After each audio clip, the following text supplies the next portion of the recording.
The worst punishment you can give a human being is solitary confinement. We will eventually go insane and die, which is partly why infidelity has created such an issue for you guys watching this, simply because it is a rupture of that primary attachment, and you feel that distress. It's a violation of human connection. I mean, have you ever noticed, for instance, when you walk out of a room from an infant or a 12-month-old or 18-month-old, how they begin to pitch a fit? That's because they're experiencing what we call attachment distress. At that moment, it's like part of them is leaving the room. The relational air is leaving and being sucked out, and so they go into this primal panic. But you've probably also noticed that in your relationship, if your mate rolls their eyes or if they have a tone of voice, that you also may feel that primal panic and immediately go off on them, trying to get them to reconnect back with you. Because at the core of human beings, we want to know that we really matter to somebody, that they care about us, that they want to be with us, that they choose us, that they love us. And that relationship, that attachment, is every bit as important as air and water. But as couples, oftentimes are already dealing with issues of attachment long before infidelity occurs, and like this slow chipping away where it feels like the other person doesn't care, or maybe we don't matter to them. Not that that causes the infidelity, but I'll tell you, one of the things that we want for you isn't just to be able to get over what happened with the infidelity, to get you out of all of the pain and the turmoil and the trauma that's associated with that, but it's to also help you find an extraordinary life. And I think beginning to look at attachment will be important, because probably how you were doing things in the past, that's not the best you can do.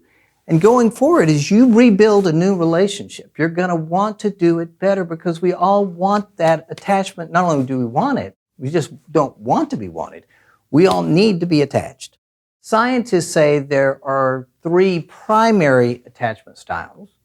And as we go through this, perhaps you can see where you and your mate have been previous to the infidelity, or maybe where you're at now. The first attachment style they actually call secure attachment.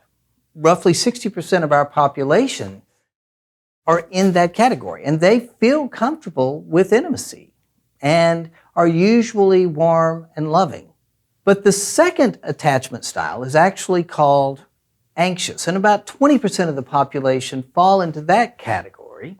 And for those people, they actually crave intimacy, and they're often preoccupied with their relationships and tend to worry about their partner's ability to love them back.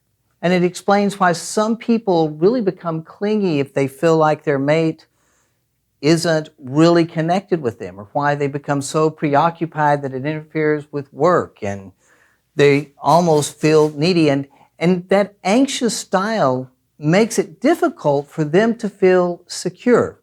The third attachment style is called avoidant, and roughly 25% of the population fall into that category.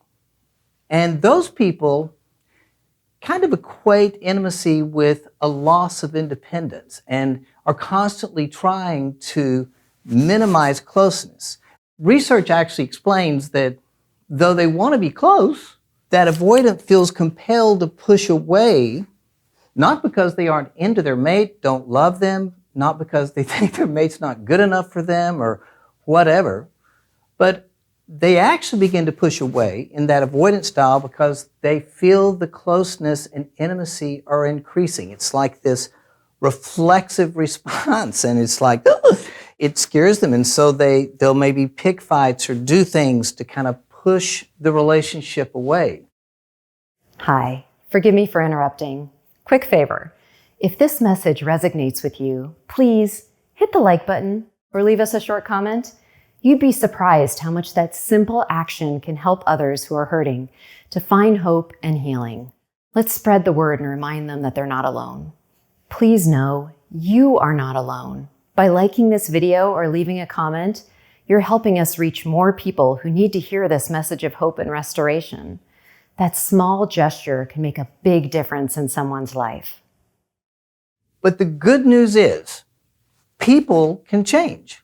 1 in 4 people tend to change attachment styles and move closer to that secure attachment style. We now call it earned secure if they moved from avoidant or anxious on their own without any knowledge of this. But what's cool is that if you have knowledge, now that we know about attachment styles, you'd be able to actually do work to change that avoidant style, that anxiousness that perhaps you get when things get too close.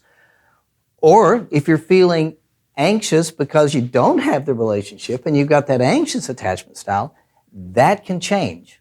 And our goal for you isn't just to recover, it's not just to survive, but it's really to thrive. Because I want you to have something so much better than you ever had before. Consider the possibility that maybe you or your mate had an anxious or avoidant attachment style. And if so, consider doing the work to get to that earned, secure place where both of you can feel more comfortable in that space together. To healing. Thank you so much for watching. If this video touched your heart or gave you a glimmer of hope, please consider liking it or leaving us a comment. Your engagement helps us reach more individuals who are struggling from the pain of betrayal. Together, we are your community for support and healing.